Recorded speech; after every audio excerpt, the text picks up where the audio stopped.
All right, we should pause here for a second and talk about PPF.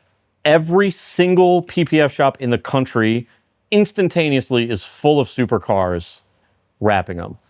It's like Starbucks. You could open one next to the shop you already have, and it feels like more supercars would just appear. This is like a field of dreams type of thing. You just make a PPF shop, supercars appear. So like, I haven't seen an upper limit to that. Everyone should just open one. Let's do it. Just do it. Until I don't have to wait 6 months to get into a paint protection shop. Just keep going. Yeah, wait till it gets to like 2 months, then maybe slow down. But right now, yeah, killer. Welcome to the Automotive Advantage. Grow your business and get smarter in just 1 hour. And we're back. Episode number 2. Today, we've got 10 ways to make big money in the auto industry. Okay, or medium money. Any kind of money, really. Money. Yeah. All right, that's the hook. Good job. Okay, we did it. We heard we were supposed to have a hook in the first 3 seconds. I think we did that. Yeah, if you're not listening now, I mean, come on. Yeah, come on. We're going to do an intro. Let's do a little bit of the, podcast business. Okay. We're going to do a little bit of an intro so that people know who we are. Okay. Not our whole backstory. We'll do that at the 100th episode or something like that. Okay. So I'm Dr. Jamie Meyer. You're Justin Cesler. We're well over 30 plus years of experience in the automotive industry combined. And we've worked for big car companies, and we've worked for little mom and pop spots. And we know a little bit about cars and how to navigate this industry. I'll take it. Okay, good enough. Let's go. We've got a bunch of folks that want to come on and talk to us. And where we're going with this podcast is we really want to focus on the business of the automotive industry, the automotive aftermarket, where the trends are, where the technology comes in, how you're going to make money and keep your businesses rolling and start new businesses. So we're not going to go through the individual list. You and I need to talk about that a little bit as we schedule people to come in and talk with us. But you've got good ideas on other experts and how we help this industry. Do you want to kind of run through your ideas on who we need to get in here? And it's selfish reasons too, right? We want access to these people. For sure. Well, yeah, so I think one of the things about the Automotive Advantage is it's not really about cars, right? It's about the business around the automotive aftermarket, like you said. So the more people we're around that own shops or doing whatever out there in this space, the more we realize as an industry, we're pretty far behind when it comes to how to get tax advantaged accounts, how to do stuff like that, how to set up your business correctly. Like, is an LLC or an S Corp or that kind of stuff? How do I do bookkeeping, right? So like, I think our industry is so good at what they do, and then they just do that, and then they wonder 15, 20 years later, like, man, I've been doing this for a long time. I don't have any money yet. When's the money going to come? It's like, how can we try to help with that? So one, it's adding value to your business, but two, it's like how to set up your business to be successful.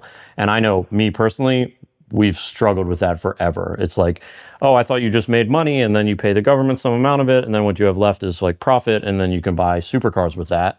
And then what I found out is like there is no supercar money because the government takes all of it, and you got payroll and you got all these other things. So yeah, that's kind of our focus. And then talking to people in this industry who have been successful. And me personally, I don't really care about how they did it. I care about how they can help a listener do it themselves. I'll add one other guest in general that we need to bring on, and that is a private equity expert. We've got a lot of influence from outside funding in the automotive aftermarket space. A lot of companies have gone through that transition. Many times they save companies from just going away forever. But there can be tough transitions, and then that's also a path to sell your company if you've been in this for many years and you're looking for exit strategy. So we're going to bring some folks in that have done this multiple times and can really answer some tough questions for us, and hopefully we help a bunch of people doing that. Yeah. All right, let's get into some newsy bits. We're coming off the 4th of July weekend. It was great in Detroit. Shut down. Nobody works first week in July. I went and saw the F1 movie, which was really good. I want to talk about the F1 brand a little bit. And you and I both have, like the rest of the automotive world, has watched this, what F1 has built. and the incredible run. And I would argue, especially with my seat at PRI, I watched this. They raised the entire bar for the motorsports and the automotive industry. There's a lot of stuff in town where Cadillac is moving in real heavy. The movie's out, which is amazing. And then Galimi sends me another story this morning about the race team, the fabricated race team in the movie.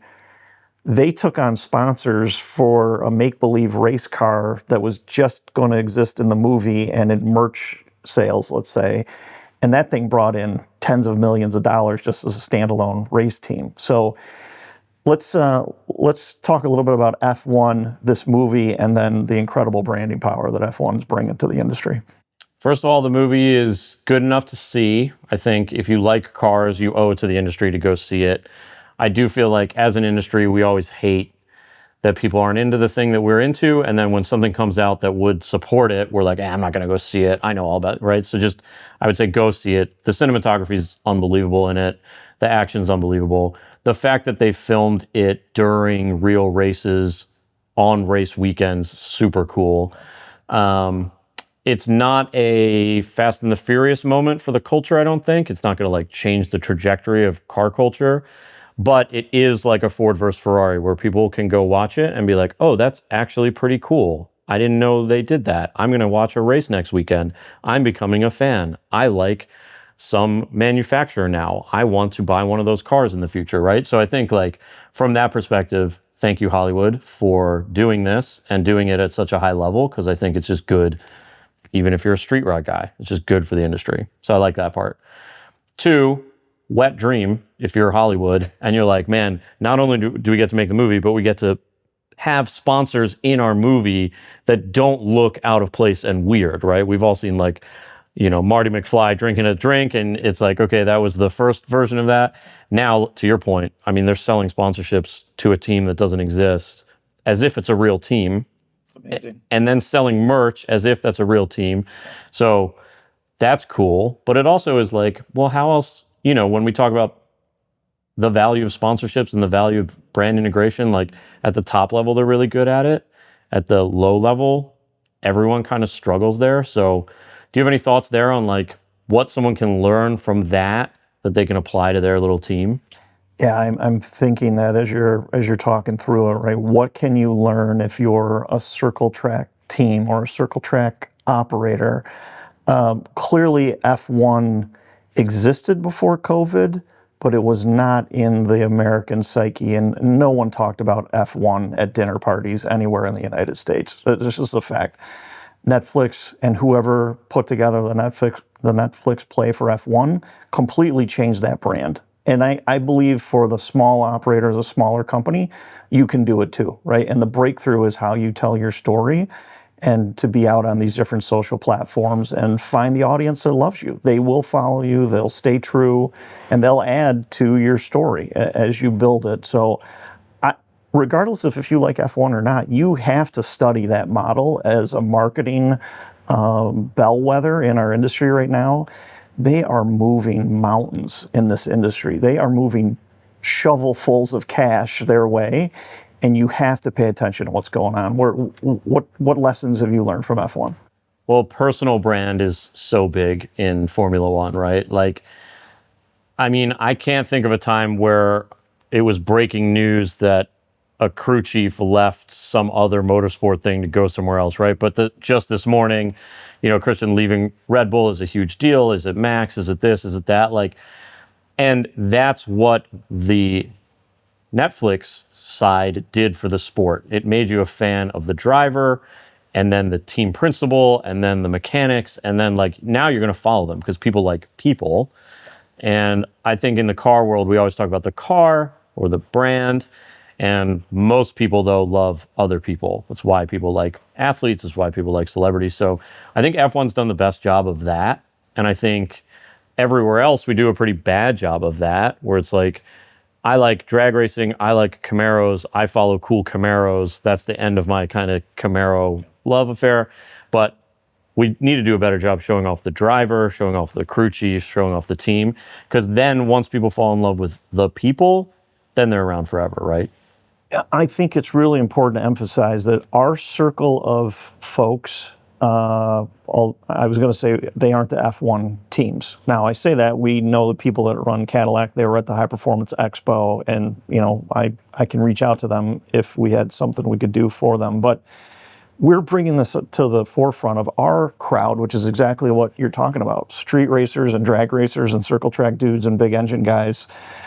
Because it is that important. It is that culturally relevant, because it's going to change our industry, continues to shape the automotive landscape. So F1, amazing what's going on over there. Yeah.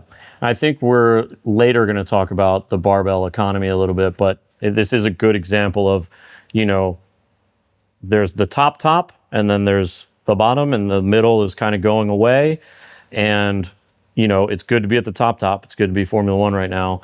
But they did that through a very specific path. They didn't just end up there, right? And I think people need to think about that. Yeah, really good. All right, still in the news, I want to talk about a really big brand vehicle. This weekend, I got a chance to get a ride in a Cadillac Celestiq, Celestiq,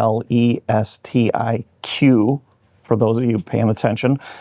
This is the new flagship vehicle for all of Cadillac, and it was positioned to put Cadillac back as the world standards in the automotive industry. I was aware of the vehicle when I worked at GM, and was brought into a meeting to talk about the performance of these vehicles and accessories and performance parts in the future. This car starts at $350,000. They're hand-built in Milford, Michigan. There's been about 12 of them built. One of them was spec'd to over $1 million. You can choose all sorts of custom interior and exterior touches. I want to talk a little bit about this car. I have a unique take on this, and that is, I think the traditional car reviewer will make mistakes with this car. And I think if I was to advise the Cadillac team to be really cautious with who you even let around this car. You're talking about the neighborhood of Rolls-Royce or Bentley, and this is not a driver's car. So if you're an automotive journalist and you know all about road racing and all about how a car is supposed to handle, you're not qualified to evaluate this car. And I'll say, I'm not either. I've been in a few Bentleys. I don't think I've ever been in a Rolls-Royce. But this car is all about the experience inside, how you feel as a passenger, and it's special. I'm going to give it a huge thumbs up, by the way. Just my review of this car, it really changed my mind about where Cadillac is headed. This thing is really interesting. It's electric, I get it. It's all-wheel drive, it's all-wheel steering. It's super fast for 7, 8, 9,000 pound car, whatever it is. But man, when you're in it, this thing makes you feel that luxurious lifestyle. You get completely enveloped. This was a blue with blue interior car. The Cadillac Celestiq, in my mind, puts Cadillac back as the world standard, and it gives everybody else a little bit of notice of what an American car company can do. I honestly don't know what to think about the car. It's one of the few cars where I've been totally conflicted. Do I love it or do I hate it? Do I think it's going to work or do I think it's going to fail miserably? And like in any split second, I could be on one side of the fence or the other. So I'll say, I think it's super bold that Cadillac's doing this. I think they see a market that I am not a part of, so it's hard for me to judge really if they got the market right, or if, it's like I'm so far on the outside of that, I don't really know what those buyers are looking for. I personally think the car is hideous. That's just a me thing. But everyone else that I know that has seen it is like, it's gorgeous. I don't know what's wrong with you. We were in the Design Dome for an event recently. They had one there. I was like, I hate this thing. Everyone I was with was like, it's beautiful. There's something wrong with you. So that's a me thing. I understand that. If you're going to pull this off, you have to do it with the brand too. So, that's going to be the real telling point here. This is like the opposite of Jaguar, right? Like So Jaguar just made a brand and they forgot that you're supposed to have a car. Caddy has a car now. Do they have the brand, right? And we did just talk about F1. I'm interested to see how this fits into that because it's like two totally different worlds, it feels like. Obviously the money's there, but you know, how's that going to integrate into itself? So I'm going to say, I don't know. I normally would have a very hard stance here, but I can convince myself either way is right or wrong literally every second. And I've been thinking about this for a week since you sent me we were going to be talking about this. And I don't have an opinion on it. That's where I'm at. It's a tough car. And I think you're spot on though about it's completely branded. You've got a great vehicle. It should only be celebrities and sports heroes are the only people that you should ever see in this thing. And not niche celebrities, like people that are known around the world, whatever that means, but really big name people. That's the level this car plays in for me. It's special. Yeah, like product placement here is going to be huge. There is a question in my mind of like, is anyone who's actually going to have one paying for it? Or is it like they have it because they're on a contract and, you know, they need to have it? I know big names are going to buy it, but I don't normally summer in places where there's a fleet of Rollses parked out front, so I don't know how that goes down. I will say this, I do wish it had like a twin turbo V16, just some sort of ludicrous Cruella de Vil type contraption up front. I understand why it's electric, but you know, the other players in that space aren't doing that. So I do wonder how that plays out over time. But yeah, I'm gonna leave it open to the future, and we can review this in a couple years and see if they pulled it off or not. Good. All right, let's move on. One other big news item that's going to affect the auto industry is the Trump administration gets the big, beautiful bill passed. We're going to try to stay away from politics unless it plays into the business of the automotive industry. I'll put that out there so our audience kind of knows this is not going to be about if it was right or wrong or what side we're on. But there's a few things this does that I think it's important to raise for folks that are in this industry, okay? The EV tax credit goes away. That goes into effect January 1st. So let's play that out a little bit. There's also a tax credit on auto loans, although my understanding it is difficult to get it, and it's up to a certain amount, and it's a certain percentage. So I'm not sure that's going to play a big deal. The other one in general is it looks like all of the tax breaks for wealthier people stay in effect. They were made into law. But I want to play through, like, what does that mean for the auto industry if rich people have more money? Let's just go there. So hit me with this EV tax credit discussion, because my take on it is if you're going to get an electric vehicle, you got 6 months to do it.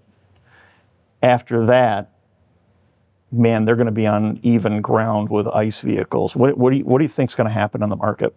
As you know, I'm a free market capitalist, and I believe that consumer choice should drive what happens in the market. So they should not be subsidized as heavily as they were. I also understand that part of the government's role is to subsidize things that they want people to do. That's why tax incentives exist at all, right? So I have no problem that it existed. I do feel like now maybe we don't need it, or maybe it doesn't have to be as high. It is a bummer, though, for every auto company that kind of thought this was baked into the price of the car for the foreseeable future, and now they're a little bit in trouble, and this is happening fast in car time. I did see, I think it's earlier, I think they expire in like September or something like that. And I saw an Instagram reel that Mercedes had got with their dealers and were like, hey, we're going to help you push these things from now until then, because like it is going to get way harder once this credit goes away. What I don't like is that they've all been pricing cars with the credit built in. I don't love that. It's like I'm a early reservation holder for a Slate. it's $20,000 truck. Okay, no, it's actually a $27,500 truck minus your, right? So that, I'm glad that'll go away, I guess. Yeah, I would say that's kind of my vibe there. I don't think that it was necessarily bad to have it, especially with new tech. You want to incentivize people to invest in it and go for it. But it has been a while, and the cars are at a price point now where they can compete on their own. So let them. Yeah. No, I think you're spot on. I think that's good. You do wonder, though, if the program managers of all those electric vehicles just knew you were going to get 7,500 tax credit so they could pull the price lever and make it. I mean, that was what everybody did. Why wouldn't you? Yeah. If you tell me, hey, the government's going to subsidize double the cost of this thing, I'm going to do what the health insurance industry does and just jack up the rates, right? So it does seem like a lot of that happened. It'll be interesting to see if they can come down now in price, or if they really were using all that money to build these things. Yeah. Interesting times. Good luck to all of our EV folks out there. And bummer for me, because now my Slate truck's going to be more expensive. A lot more. A lot more expensive, like almost a third more expensive. So that sucks. Tax credit on auto loans. Let's just play that out a little bit. I don't want to act like I know the details of it. I just know that there is some credit on the loan itself. That should drive people to, what people are going to do. They're going to get more car than they can afford if that's the case.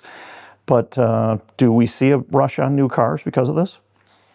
So my understanding is it's $10,000. It's up to $10,000 in interest that you can write off. And it has to be an American-made car. So if you didn't like the EV subsidy, this is the same thing, just in reverse. So you can't like one and not like the other. So, right, the government is trying to get more people to buy American cars. I love that. They're trying to keep more money in their pockets. I love that.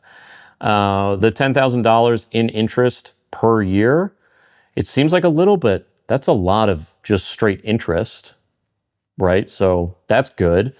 I'm all for it, I think. It does obviously bias towards the American-made cars, but that is good for America, I think. So it'll be interesting. I want more details on that one. I don't think anybody's talking about it. I think they go right to the EV, which is kind of the headline that we've been force-fed for the last 5 or 6 years. Interesting one.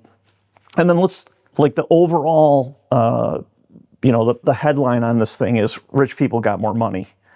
I'm not sure that's true, but let's play that out. Rich people buy a bunch of expensive cars. We know the average transaction price is close to $50,000. That should go up, is my guess. Again, we're going to see a run on cars here in the United States, right? I think so. I mean, there's also, they brought back 100% year one depreciation on aircraft. So if you own a business and you go buy a $5 million aircraft, new or used, you can write off 100% of the purchase price in year one. So that might save you $5-10 million in taxes right out the jump, right? So like, in comparison to that, this is a small, right? But like, yeah, I do think they've definitely given great incentives to the wealthy. I'll leave politics out of that. I do think those people are going to go buy more things. I don't know how much more stuff they can buy, honestly. Like, they bought everything during COVID. They already have all the Porsches they make. They already have all the yachts in the plane. Like, I don't know what they're going to do with it. Hopefully they go start businesses or, give back to the people that work for them or do something nice with it for the economy. But yeah, overall, I think, I don't know, I'm not a trickle-down economics guy, but hopefully they use it and they end up buying supercars from brands that we love. I think our punchline would be, we may be seeing the financial swing that the COVID lockdown and the incentives brought the United States in 2020, 21, and 22. We could see that again. Yeah, I just hope that there remains enough middle and lower class buyers to keep the economy moving. And again, we're not economists. We're way out of our swim lane here. But I feel like that's the majority of drag racers, circle track racers, our people, right, are right in this spot. And this is that barbell thing again. Like, it's good to be Formula One. It's good to be a Celestique buyer. It's good to be, writing off 100% of your brand new jet. But like, for the rest of us, we get a little bit off some interest, but our EVs cost more. Like, I would like to see more there, I think would do better for the economy, especially if I'm a speed shop that's working on C7 Corvettes, But I don't know. There's like a trillion things in that bill. We'll have to bring someone who knows this on. Yeah, we'll watch this. Yeah. All right, let's talk about artificial intelligence, AI Watch. We got a lot of feedback from the first one, and my guess is nobody's tracking AI in the auto industry really, and how it's being used because it's so new. So we promise to bring a couple examples in every time we get together. So I want to talk about. You touched on Google last week, kind of where that thing's headed as an AI generator. The big observation was about a year ago, Google starts providing you with an AI-generated paragraph on whatever you searched for. And the implied promise is Google is running through every website, pulling the most pertinent information and presenting that to you as a summary. There's two paths I want to follow in this conversation. One is, okay, I'm a manufacturer of a speed part, and somebody just put in max horsepower 5.3 camshaft kit. My website always ranked in the top 3. Will it continue if Google's telling everybody the answer in that paragraph? So play that through for us.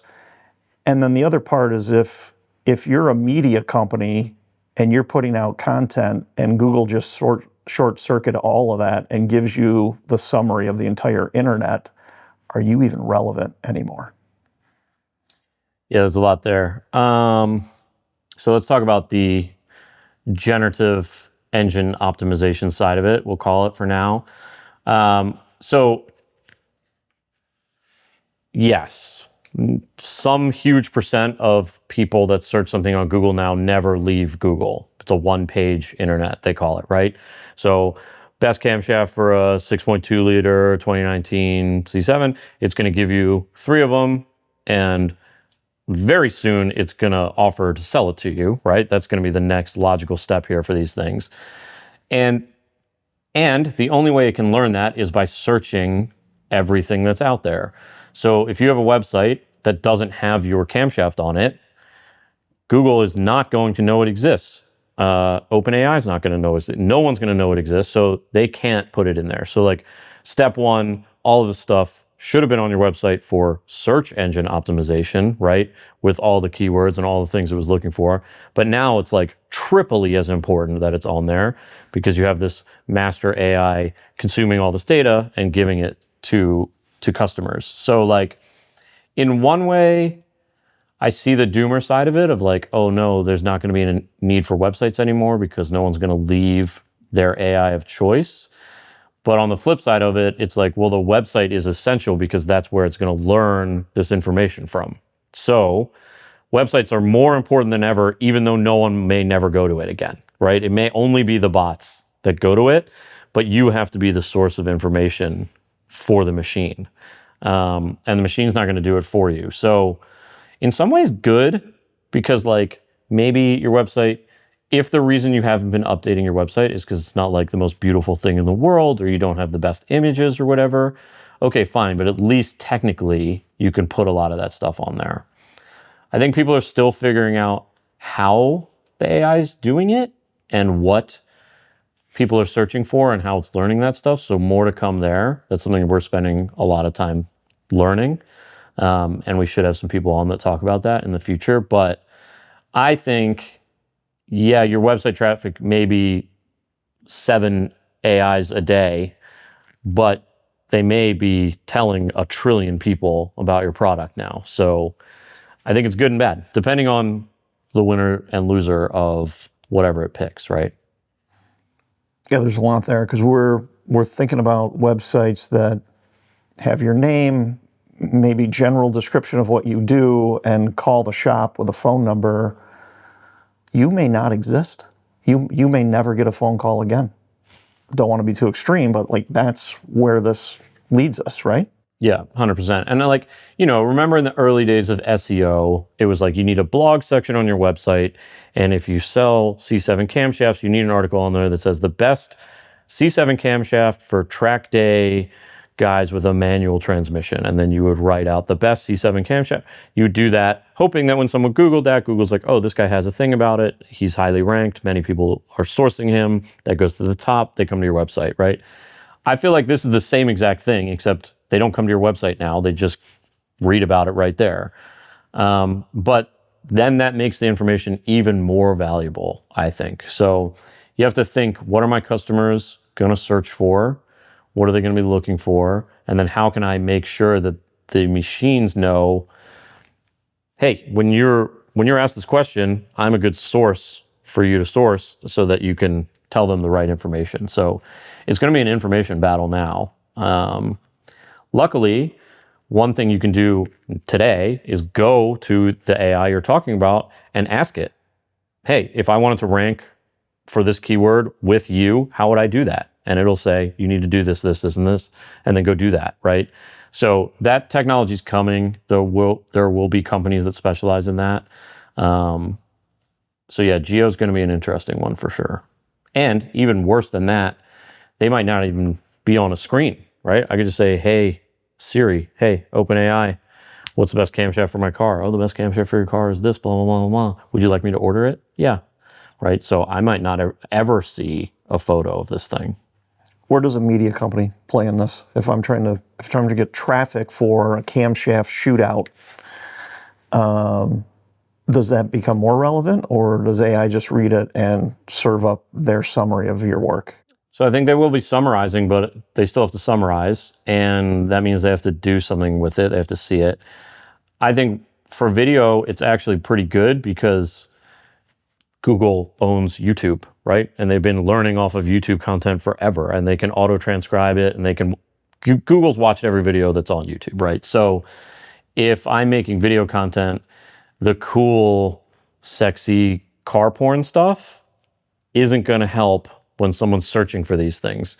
So I feel like the nerdy tech videos come back, and it's like, hey, we're going to look at the top 10 camshafts for this, this, and this. We're going to do this. We're going to look at the best brakes for this. Google's going to be like, oh, sweet, this is a great source of information. I can transcribe it, I can easily summarize it, and then I can serve it to someone. So on that front, I think it's good for content creators.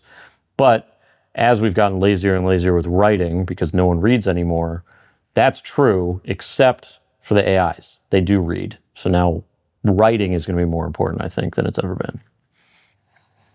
All right, one more AI topic, then we got to get to these 10 ways to make money in the auto industry. You made me aware of a couple of companies in Tennessee. One is Salina 52 Truck Stop, and the other is the Weber Speedway. They're extremely active Facebook pages. The truck stop has over or almost 500,000 followers.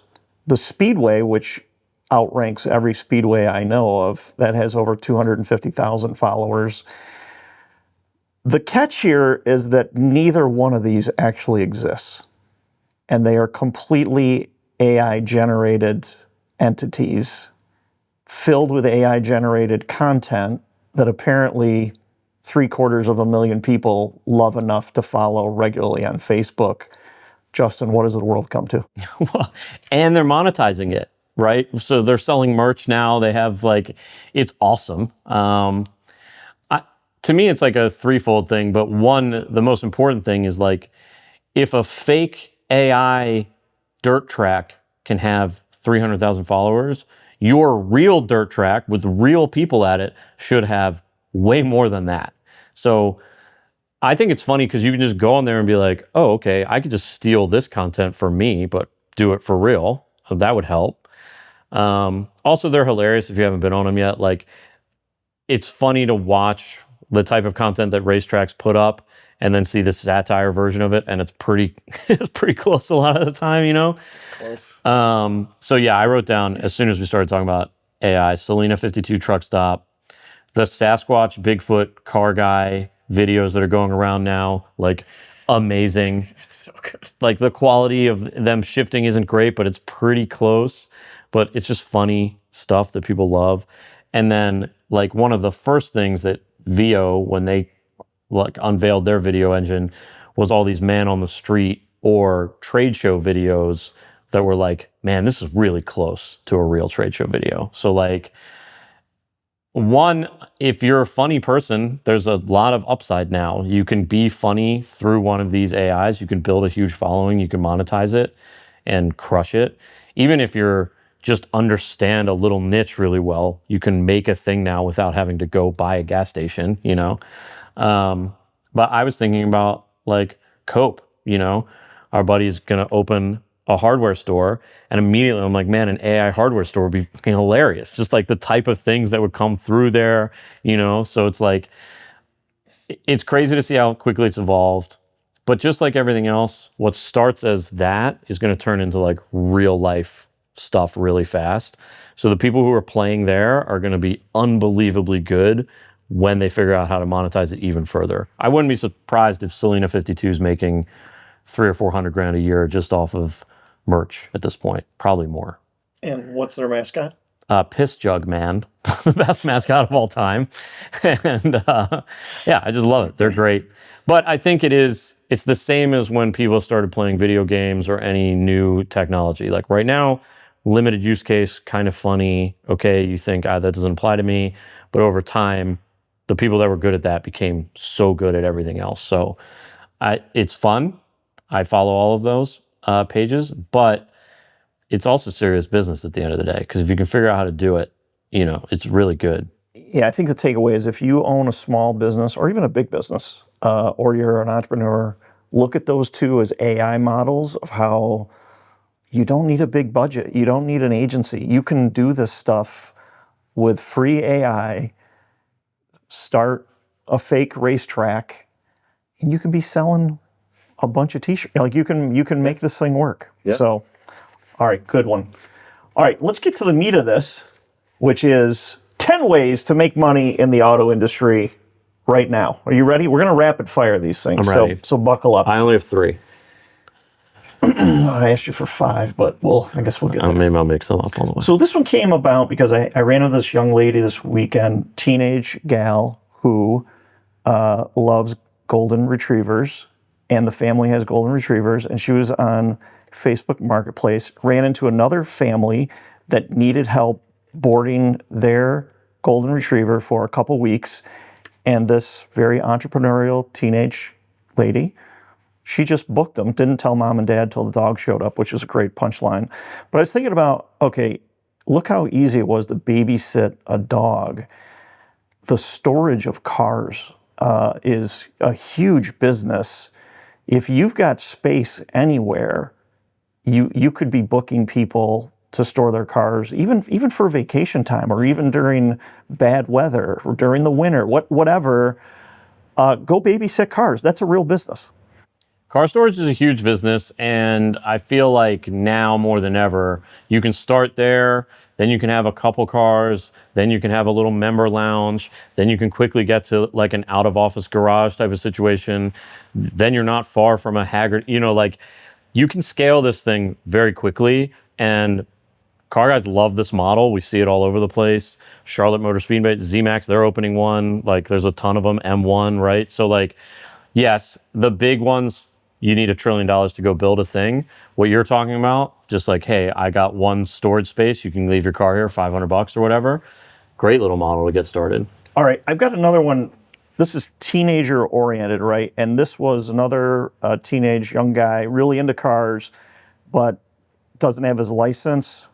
He wants to start his own detail shop. It's hard to go be a mobile detail shop if you don't have a driver's license and a car. We talked through it, and I said, well, why don't you be the rep for another detail shop, right? So if you're an entrepreneur and you belong to a bunch of car clubs, get with a detail shop, run some discounts for your favorite car club, book a bunch of jobs for that detail shop to go, you know, you're in a Porsche club and you got 5 or 10 Porsches a week that you're helping them detail, and take 5, 10, 20%, whatever that deal is. That's a real piece of business. People can do that right now. Yeah, I love that idea. I would add to that, the portering of these cars is one of the most annoying parts. So like for a guy that has 5, 10 cars, if you can say, hey, I'll take your car to this detailer, they're going to detail, I'll bring it back. You just pay me. It's a very simple thing. Like if you added portering to that, you could probably double it. And like, I know that is in demand for sure. So I love it. Yeah, I didn't even say paint protection, but you and I know there's no starving paint protection guys. All right, we should pause here for a second and talk about PPF. Every single PPF shop in the country instantaneously is full of supercars wrapping them. It's like Starbucks. You could open one next to the shop you already have, and it feels like more supercars would just appear. This is like a Field of Dreams type of thing. You just make a PPF shop, supercars appear. So like, I haven't seen an upper limit to that. Everyone should just open one. Let's do it. Just do it. Until I don't have to wait 6 months to get into a paint protection shop. Just keep going. Yeah, wait till it gets to like 2 months, then maybe slow down. But right now, yeah, killer. I've got down just social media, whatever you're doing. This is for a car enthusiast that's got a project car, that's doing something and is very do-it-yourself oriented. Turn the camera on, do a live stream on how you're changing the camshaft, putting in a cold air intake, changing tires. Just build a following and you'll figure out what to do with it. Any other advice there? And don't get too overly creative when you answer this, okay? You can do it with a phone. I think the fear is I'm not an expert in this thing, and I think the biggest advantage in the world is that you're not an expert at this thing. The more you struggle, the harder it is to get a transmission up in your driveway. The more like you put everything on backwards, the more people will love you and be a part of it. So like, yeah, I would say I wouldn't do that because I'm not an expert and I don't want to look stupid. It's like, well, the looking stupid part is actually the best part. You're stupid anyway. You might as well have people follow the journey, right? And then if I'm a brand and I'm watching someone, like, man, this kid needs our product. That's like such an easy integration, right? You can grow that really fast. I like it. Yep, cool. I just wrote down AI everything. This is our AI theme, but I'm going to take it to an extreme, and I'm going to say you could start an automotive ad agency right now, one person powered by AI. You could do the emails, you could do the creative, you could do all the artwork, all the logos, and just get your AI buddy to make it happen. Is that a viable business? Can we do that right now? I think it's closer than it's been, but I don't think it's all the way there yet. I mean, there's still a lot of cleanup you have to do, right? So you still have to know these things. But I think if you're a one-man shop doing something, AI can be your first employee to get you to employee 2, 3, 4, 5, right? So like, yeah, people should be using it in their day-to-day to grow their businesses. But I say that we just did 20 minutes on things that make more money than I do that are totally AI'd on Facebook. So perhaps you can do it. Yeah. I will say I stole this from the software industry, where it is very common to have one person do a marketing agency to sell software. Yep. All run by AI. So maybe the hard product is more difficult in the auto industry, but other than that, functionally, there are examples. Yeah, 100%. I think you could easily do a fully AI'd business selling something that already exists, or making systems for companies that can't figure it out, or, right, this is like SaaS, software as a service type of thing, but you're using AI to kind of scale. For sure, you can use it for that. All right, let's keep rolling through this. I think you're going to get triggered on this one, which is the idea is to just run an event at a local track or a dealership or in the parking lot, like if you want to run a car show. Everybody complains. Racers typically will complain about whatever event they're going to. I say do it yourself. If you've been to enough events and you see things that you can fix and do better, go try it. Run an event, make some money, make a bunch of friends, but keep the automotive aftermarket and, more importantly, the grassroots motorsports, keep it going in America. Can you do that? Is that a viable business? I love events. I think COVID taught us that events are critical. Humans are social beings by nature. Everyone tries to do everything on the internet or use AI, but like at the end of the day, people want to go out there and do things. So like, I mean, look at Cars and Coffee. Cars and Coffee, first of all, I don't even know why we call every event Cars and Coffee. Like, just anything that's in the morning is now a Cars and Coffee. But like, that was a good example of like, yes, if you like cars and you live in a place, tell people there's a Cars and Coffee, they will show up, you can run it, you can profit off of it, or you can build your network off of it, or you can tell people you own a detailing porter business off of it, whatever. Yeah, I love the idea of people doing their own events. It's easy to do, honestly. The bar isn't that high. Like, you might need a permit, you might need some things, you can learn those along the way. But like, then you can scale that up to bigger and bigger events. This weekend is the Northville Concours. The Northville Concours is in Northville, Michigan. It's put on and judged entirely by kids, which is cool. They're like all 15, 16 and under. They're the head judges. They're the ones going out there judging cars and doing it. So like, and they bring in some serious hardware. I mean, Northville's going to be filled with cool cars. They did a founders dinner, a kickoff dinner in the GM Design Dome, which you and I can't put on an event there, right? But those kids could. And it started as just an idea. Hey, we should have a car show in Northville. That would be cool. What if it was a Concours? What if we judged it? Blah, blah, blah. There's been big events here that haven't made it. These kids are crushing it. So if a bunch of 16-year-olds can pull that off and do it at a super high level, you can do it too. Find an auto brand near you that needs marketing and sales help, right? So think of a dealership, think of a club that wants to expand, racetrack falls into that too. You've got to have a little niche, and you got to have a following, and you got to have some connections to walk in the door. But I think you could reach out to something you're really passionate about, a company that you're really passionate about, and you can make a difference. I think a marketer would take advantage of your passion for their brand. I have 2 sub bullets here, and the bar is so low that you should be able to do all of these easily. 1, if you go to any of these places, the first thing they're going to tell you is, well, we had a guy, but just don't be that guy. Just show up, be reliable, be there on time, be excited about the thing. Every shop I know, every single shop I know, and every shop you know wants someone to come help them do marketing, build a website, make videos, take photos, something. And they all don't have it because they're like, well, we had a guy, but he would only show up every 3rd Saturday for an hour, and then he wanted to go and blah, blah, blah. So I think just be reliable and be there for them. And then my second one is understand how they make money. If you go to a track, they make money by getting people to the track. So understand what they need you to do so that they can make money. I feel like too many people go there and are just like, I'm really good at this one thing. It's like, well, that's not going to help me make money.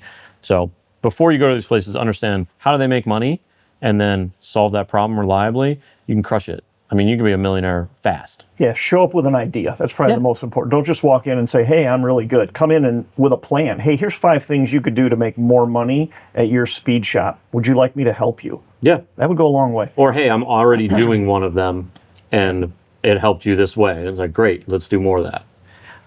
Next one, area-focused execution agency specialists. So the example I have, and what I'm saying is, there's some sort of an automotive event that happens in your town once a year, and you know it inside and out because you grew up in that area.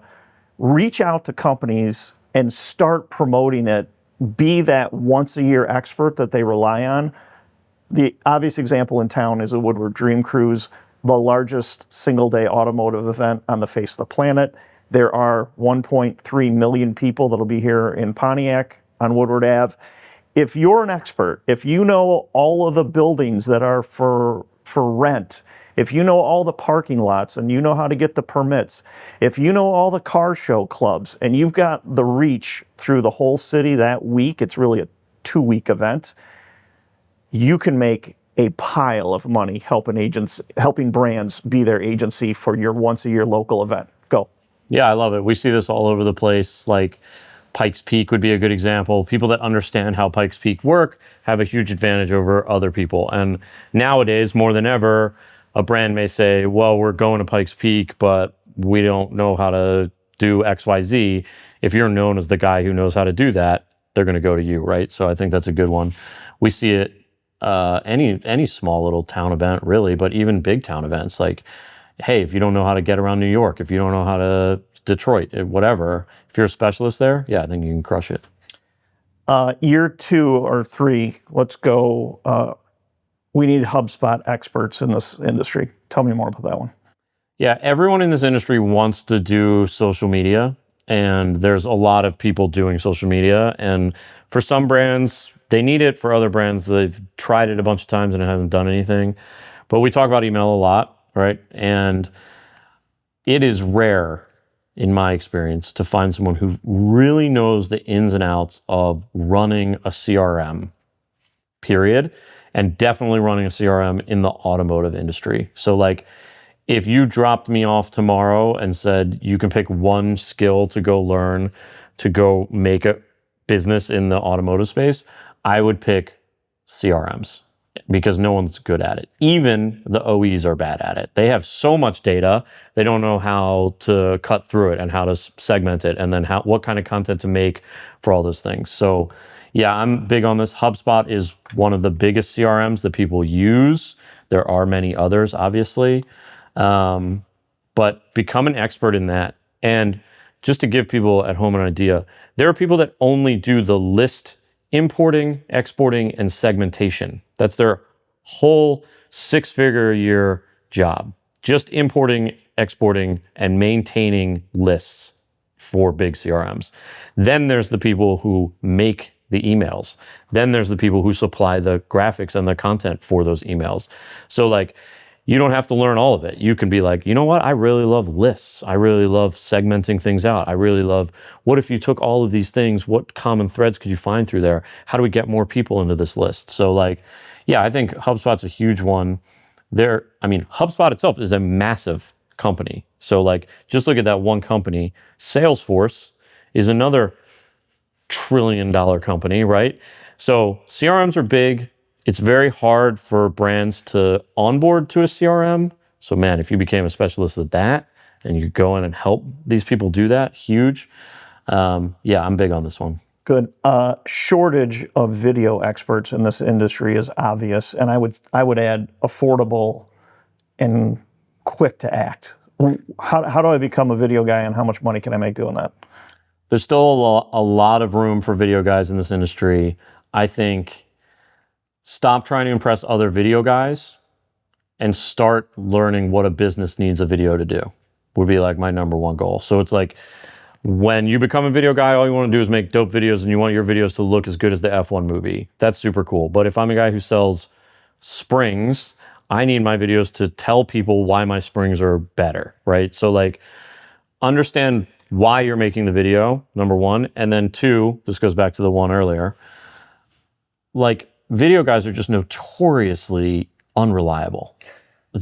They just are. It's part of being a creative is you have to be a little bit cagey. You got to be a little bit hard to get a hold of. I don't know what it is. But if you're reliable and you understand the end goal and you can make video, like literally you will run out of capacity to do this very quickly. You will have to go hire more people. There will be so much demand. So yeah, being a good video guy though is kind of the opposite of what I think people think a good video guy is. Let's explore that more later, some other day. Yeah.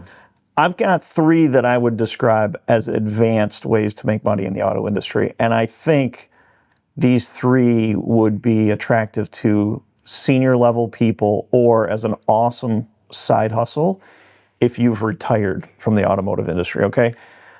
I would love to read more automotive expert books, right? Whatever your niche was, tell me the story on how you were the greatest car salesman in the history of the Northeast region or whatever you did.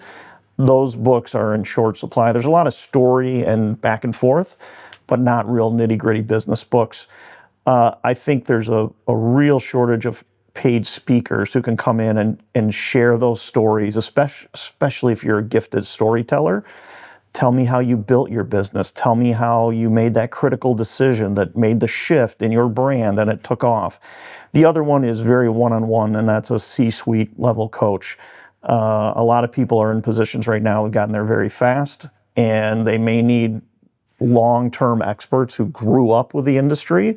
The industry's flying right now. We've talked about several examples. But give me your take on some of these advanced ways to make a bunch of money in the auto industry. I like it. In our industry, it seems like you start out small, you get to somewhere, you retire, and then you just kind of drive your car to the Cars and Coffee, and then that's kind of the end of it. I do wish there was more mentorship in this space. I do wish there were more experts in this space. People come out, Gary Vee sold wine, right? And look at him now. Like, Tony Watley started one of my favorite websites, LS1 Tech, and look at him now. Like, where you make your money and then what you can do for an entire generation of people is somewhat different. So yeah, I think I would love to see more people come out and be mentors. I think there is a lack of public speakers in this space. I feel like every time I see a keynote speaker, it's a person who climbed Mount Everest or something like that. Why not a person who is a 4-time NHRA champion? Why not someone like that, right? So I think there's a ton of opportunity for that. Yeah, this is, if you've made it this far, this is not an easy industry to make it. And those people that do make it and are super successful and are leaders in the auto industry, they're real, true heroes of the American dream. Yeah, agreed. Do you have any other ways to make money in the auto industry that we should talk about? I'm going to give away one that we've talked about several times, but there was news yesterday that Speed Hunters, one of my favorite old websites of car media space, is no longer. And I think there's plenty of room for people to come in and build media brands right now that would absolutely crush it. And you don't really even have to be a content creator to do that. You can be a curator of cool content and house it somewhere. I think there's a huge upside in the media brand building empire right now. And we've seen a lot of them come and we've seen a lot of them go. And like right now, I can't think of a lot of them. And if you're a big brand, you're used to spending money with those. Once they're gone, you're like, I would like to give my money to someone else that does a similar thing because I have assets and I'm used to this model. And man, it feels like now more than ever. What do you think about that? Yeah, I mean, we know of some media sites that have gone away, media entities, and they had existing deep 6-figure in advertising sales on the table that they gave away. So I know you're right. I know folks could, and then maybe it's not just one website, right? It's a suite of websites across multiple segments. And yeah, just put out good content, let AI help you. Although you and I can spot that now, it's getting harder, but there's a big play there. All right, that's at least 10 ways to make big money in the automotive industry. It's got to be. That's pod number 2. How do you think we did? I think it was good. I left on this overhead light, and that's been bothering me the entire time. Oh, no. So if the lighting sucks, it is my fault. I could have done something about it, but I didn't because we were just going. Okay. But the point of this pod is that doing something is more important than getting it perfect. So I'm going to let it be. That's podcast number 2 from the Automotive Advantage.